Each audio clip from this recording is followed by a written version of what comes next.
Once in a while, a great scientist comes along who notices a pattern in nature that others may have completely missed. For example, Isaac Newton realized that the forces acting on a fired cannonball are the same as that on the moon orbiting the Earth. Ernest Rutherford was another such person. When he realized that atoms have a heavy nucleus, he hypothesized that the way the moon orbits the Earth is the same as the way the electron orbits the nucleus of atoms. Newton was right. Rutherford, we now know, was wrong. An atom would not look anything like this.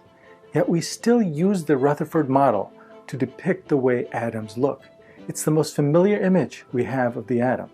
A real atom would look shockingly different from anything like this, and it would definitely not be mostly empty space, as you have been told. What does an atom actually look like, and how did we determine that? Why doesn't an electron just fall to the nucleus since they attract each other so strongly? Why can't we squeeze atoms together? The answer requires us to look deeper into the meaning of quantum mechanics. Why do we trust quantum mechanics anyway? And how did we arrive at this revelation, perhaps the most accurate and proven theory in science?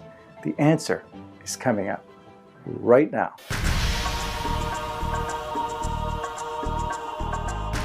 In 1911, Ernest Rutherford proposed a planetary model of the atom. According to the model, the solar system and the atom were almost identical. Just like the moon is held in orbit around the Earth due to gravity, the negatively charged electron was held in orbit around a positively charged nucleus. The attractive force was electromagnetism instead of gravity in the case of the atom. This seemed to make sense because Isaac Newton's laws of universal gravitation was almost identical to Coulomb's law for electric force. This was beautiful, a fantastic symmetry of nature. But alas, it was too good to be true. One big problem is that when electrons are accelerated, as they would be, when constantly changing direction traveling in circular orbits, they create electromagnetic waves according to Maxwell's equations. This means that photons would be constantly radiated from the electron, causing it to lose energy. It would radiate a rainbow of colors, getting bluer and more purplish as the electron came closer and closer to the nucleus until it collapsed into it. So using classical laws for the atom did not work if you presumed the Rutherford model. A bold new step was needed, but little did Rutherford realize that 11 years earlier in 1900, Max Planck had already made this step by showing that energy of photons was quantized. Planck's theory had shown that matter emitted only discrete amounts of radiation with energy E proportional to the frequency f, the proportionality constant h being Planck's constant. A young scientist by the name of Niels Bohr came along and combined Rutherford's model and Planck's theory to hypothesize that the electron could exist in certain special orbits without radiating energy. How did he come up with this?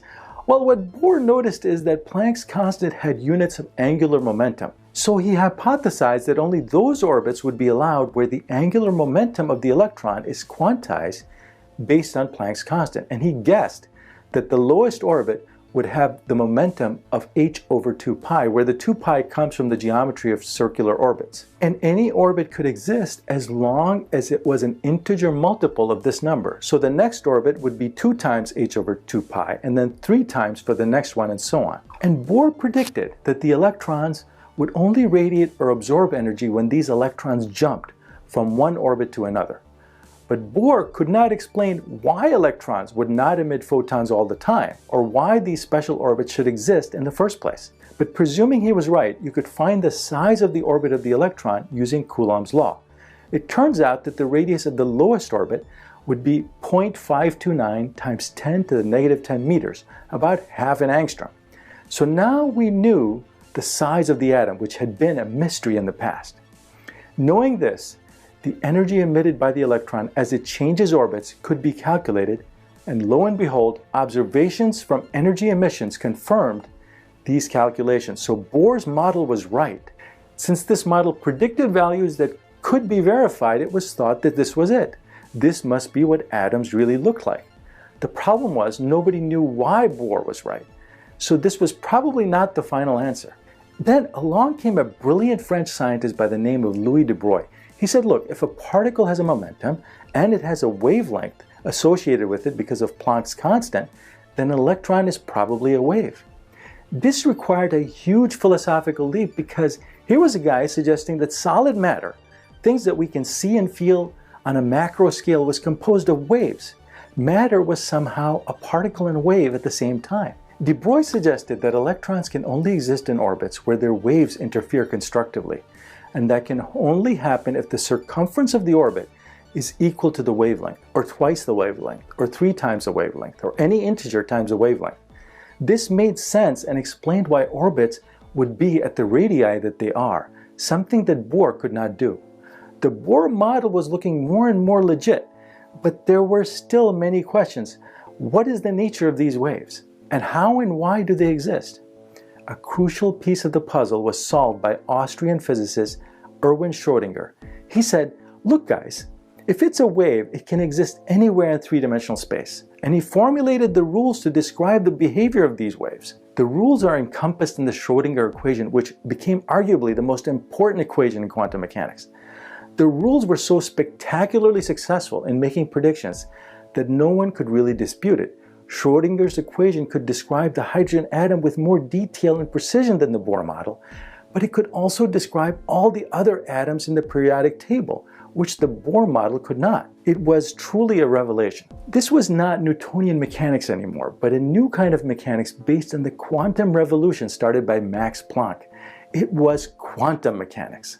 And Schrödinger's equation containing the wave function of atoms is the one critical piece of information that we need to determine what an atom most likely actually looks like.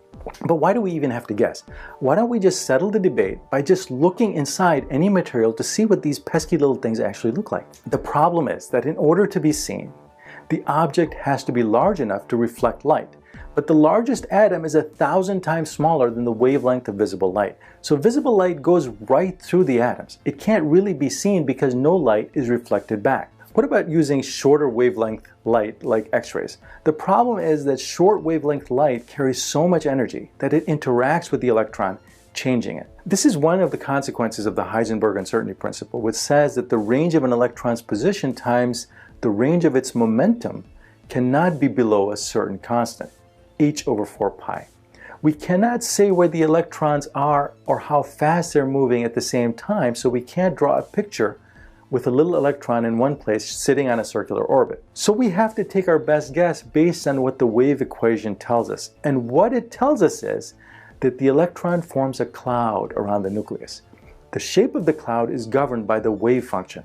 It's called a wave function because the quantum wave equation resembles the equation for a classical wave. The cloud represents the probable position of the electron if you were to measure it.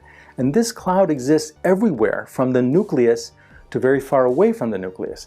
The volume of the atom is thus definitely not empty. It's filled everywhere with a cloud of electrons. We can use the Schrödinger wave equation to find the electron probability. This plot shows the probability of finding an electron at various distances from the nucleus of a hydrogen atom. The highest probability occurs at, wouldn't you know it, 0.529 times 10 to the negative 10 meters, which is exactly the radius calculated by Bohr. So the most probable radius obtained from quantum mechanics is identical to the radius calculated by classical mechanics. In Bohr's model, however, the electron was assumed to be at this distance all the time, whereas in the Schrödinger model, it is at this distance only some of the time. It has the highest probability of being at this radius, but it could be elsewhere too. The difference is due to the Heisenberg uncertainty principle and the fact that the electron acts like a 3D wave. And the same wave equation tells us that the nucleus of atoms, which in the case of the hydrogen atom is a proton, is also a cloud. But the extent of the proton cloud is much smaller than the electron cloud because it is much more massive. So if you look at the uncertainty equation, you can see that the extent of the delta X would be much smaller given a large m in order to satisfy the inequality. The proton cloud is so small, in fact, that if the electron cloud was the size of Michigan Stadium, the largest sports stadium in America, which seats about 110,000 people, the proton would be the size of a marble at the 50-yard line. The electron cloud is about 100,000 times larger than the proton cloud. So the idea of discrete spherical protons and neutrons in the nucleus, or electrons orbiting them, is really fiction. It's good for showing kids in classrooms, but not for students of quantum mechanics. Let me clarify though that you would never actually see a hydrogen atom in this state because the act of seeing it would necessarily change it. But if by some magic you could see its state without measuring it, this is a good approximation. Note that there are other shapes that the cloud of the hydrogen atom could take as well, depending on the energy level and the quantum state of the electron. But here are actual images of a hydrogen atom taken by an international team of researchers in 2013. So this is definitive proof that our 3D model is likely correct. Now, given what I just said, how can a photograph like this be taken? Well, this is not a direct image. If you read the paper, you'll find that it's a composite image based on the trajectory of electrons emitted by hundreds of hydrogen atoms after they're excited by lasers. So now we can answer our original two questions. First, why doesn't the electron just fall to the proton in the nucleus if it is attracted to it? After all, if you drop a meteor directly onto the Earth with no angular momentum, it will hit the Earth with a colossal amount of energy, enough to kill all the dinosaurs like 65 million years ago. But when it comes to the atom, even if you dropped an electron with no angular momentum directly onto a proton, the electron will not fall and hit the proton. Why? Because if it did, it would violate the Heisenberg uncertainty principle, because both delta X and delta P in the equation would be zero, and that can't be. What happens is there will always be a balance between the position and momentum of the electron such that the uncertainty principle is obeyed. What happens is the electron forms a cloud around the proton, even if you dropped it. You might say, okay, I get that. But if it's a cloud, why can't I squeeze two atoms together? We have to go to a chart which shows the energy of the electron as a function of distance from the nucleus. The electron prefers to be in the lowest energy state, which is at a distance of 0.529 times 10 to the negative 10 meters from the nucleus. In order to squeeze atoms to a smaller size, we have to increase the energy of the electron. This requires the electron to go to a higher energy state. When you consider that there are quadrillions of atoms in any object that we can see, for example, a grain of sand has about 10 to the 18 atoms, the cumulative amount of energy is humongous. Squeezing two objects together requires energies on the order of a small atomic bomb. And this is the reason we have solid objects that we can hold in our hand without our hand being able to squeeze them to nothing. And why we don't sink when we stand on solid ground. So while quantum mechanics results in some very mysterious phenomenon that we have a hard time explaining, like the double slit experiment or entanglement, it also gives us a deeper, more complete picture of reality, as it probably is. While you might feel uncomfortable with quantum mechanics because it is unintuitive in nature, remember that nature has no obligation to be intuitive or understood by us conceited hairless apes who think we deserve to know the deepest secrets of the universe. Quantum mechanics is ultimately at the root of reality, and if you want to get a deeper understanding of this fascinating subject, one of the best classes is offered at Brilliant called Quantum Objects. It consists of 15 interactive lessons on various quantum physics concepts. Before you know it, you'll be solving problems like Bohr and Rutherford had to do. Learning science by solving problems and working on puzzles is, in my opinion, the best way to master a subject. And at Brilliant, today's sponsor, you can do just that.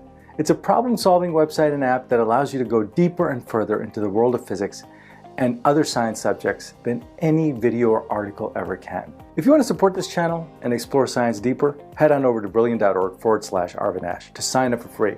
And the first 200 visitors will even get 20% off their subscription. Check it out. I think you'll be impressed.